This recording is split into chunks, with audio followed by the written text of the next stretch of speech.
Hello again. It is the 9th, Monday morning, and of course, it's Monday. So my brain is not firing on all cylinders. I am also aware that filming upwards towards my face probably isn't the best way to do this, but we make do with what we have. And I do not have a net camera. I have an iPhone. So anyway, just wanted to make some comments. First of all, thank you for everybody's interest and support. It's been sort of a long 6 days and an interesting 6 days at the same time. I've been surprised and not surprised by a lot of the response. So it's been kind of an experiment that is playing out the way that I assumed it would, but some of the specifics have been quite different than I planned. So a couple things I wanted to address. First of all, the more and more I look into this and be a part of internet requesting rather than internet giving, it's being made aware to me that so much could be done with so little. Now, we haven't exactly just topped 300,000 already. Matter of fact, we haven't quite hit $100 yet. But the idea that strangers, or nearly strangers, people who only know each other from some social media site, can plunk down $5 and go on their way. It isn't a sacrifice they feel, and it's the $5 that the requester didn't have access to. The fact that this is so easy to do now. I can give money through Fundraiser, through Amazon.com, which is a retailer, but they facilitate the giving. Through Fundraiser, it's through PayPal. These things link up to banks, credit cards, lines of credit, you name it. The access to spending money has never been easier. This is a bad thing for people with compulsive shopping habits or compulsive giving habits in some of our cases, but it is amazing for that instant gratification that a lot of needy people need. One of the things that I find very interesting is that you can request money from strangers for your need, and they can completely pass on this. And we talked about this a little bit last time, that without making a smart-ass comment, without making a character judgment, they can simply just scroll the screen and ignore the fact you've requested it to them. They're not in your face. They don't have you on the phone. You can pretend, for all intents and purposes, you didn't even receive the request, okay? Twitter only gives you 140 characters. It's hard to browbeat someone with 140 characters, especially when a majority of that post is HTTP link information, okay? So, it's a concise, temporal request that can be easily ignored. And yet, people still click on these things and look at them, whether it's out of boredom or out of compulsory behavior because you're so used to clicking on people's links, or it's because in all of us there is that little bit of an itch to do good. And it's just been very interesting experiment. We're going to look into doing something different starting this week, and it's a planned thing that's taken a different turn.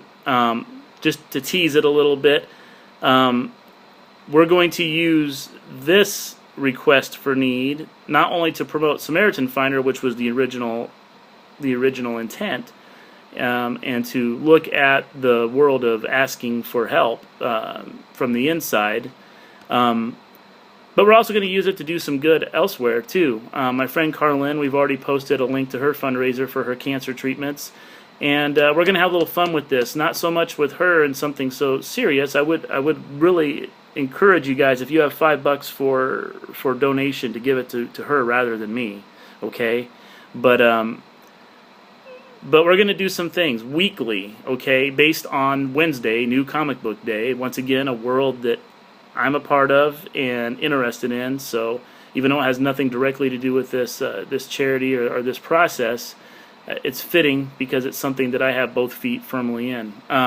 So Wednesday, I'll post a little something about that. Now, one last thing I wanted to comment on before I sign off on our little update here is the fact that some of the developments in the last 3-4 days have been really interesting. The fact that I have requested this money to help me retire a student loan debt has opened doors, not so much for finances or opportunity, but opened doors for me to talk about what we do with Samaritan Finder. So Samaritan Finder has risen from its slumber almost entirely on the fact that people are talking about it again. I haven't seen a lot of new activity on the site.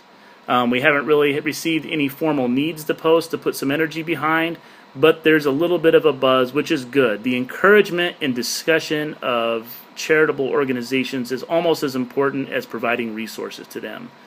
People who run these things, like myself, or if a mother is posting for help for bills for a child who's in a hospital, just to know that other human beings are aware of your plight, and even if they aren't giving at that moment, that you're on their mind.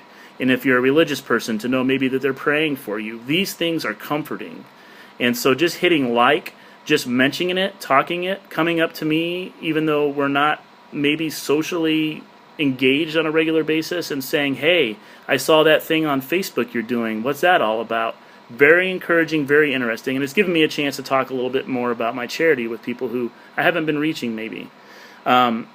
The downside of that is people who aren't in your life or formally in your life, when they find out about it, feel like they can tee off on it if they disagree with your approach.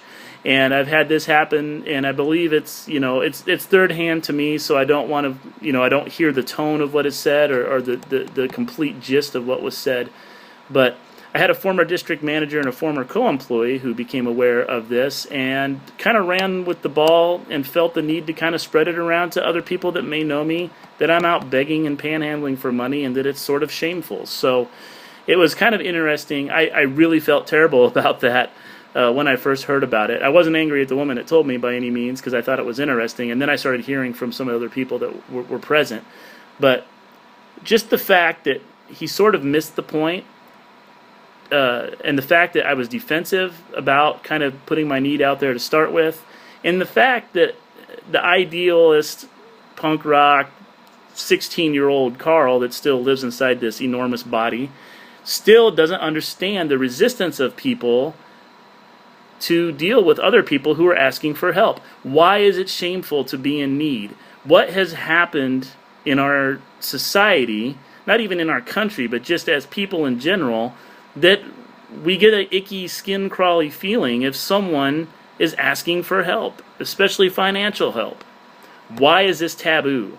Why does this make you persona non grata in a conversation? It's different if someone is a woe is me type and is constantly talking about everything that's going wrong in their world and how lucky everyone else is.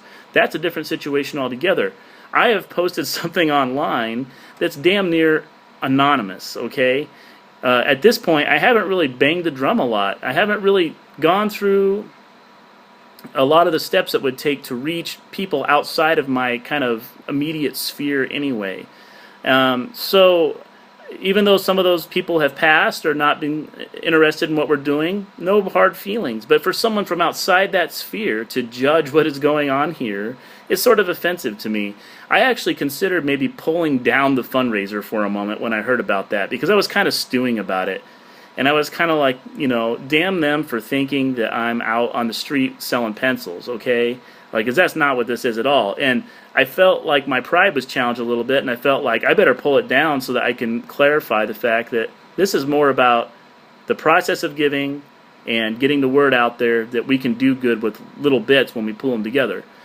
So I thought that I had failed, and I was a little embarrassed. But then the more I thought about it, I got angry. And so then I thought, I better not post about this until I'm done being angry about it. So maybe I'm still a little bit angry. I don't like that man very much anyway, and I don't mind saying that publicly because I think that respect is earned. And I think of all the things that I've clashed personality-wise with these people, boil down to the fact that we have a different philosophy on life and how to interact with other people, and especially from people from different walks. And this is one of those cases. Here at Samaritan Finder, here at Carl Smith's house, here in wherever I am present in a conversation, you can tell me your needs, okay? You can tell us your needs without fear of judgment. They can be trivial. We talked about the fact that someone needed, maybe requested for a television to replace one for their children, okay?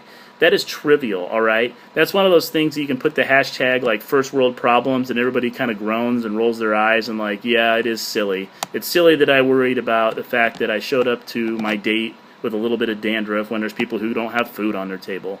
But the fact remains that all of us have things that happen in our life that make it less than ideal, okay? And some of those things turn into needs. And those needs, feel free to express them to people who should be loving you, and feel free to request help for those needs. All we can say is either yes or no, all right? I shouldn't get a free pass to make a character judgment on you based on the fact that you have a need and you've made it known. So, as long as we're all being tactful, as long as we're being appropriate, as long as we're being mindful of other people's time, all right, and not becoming nuisances, let's flood each other with the fact that, like, how can I help you? Well, here's something that I need done for me, or something I need to accomplish in my life.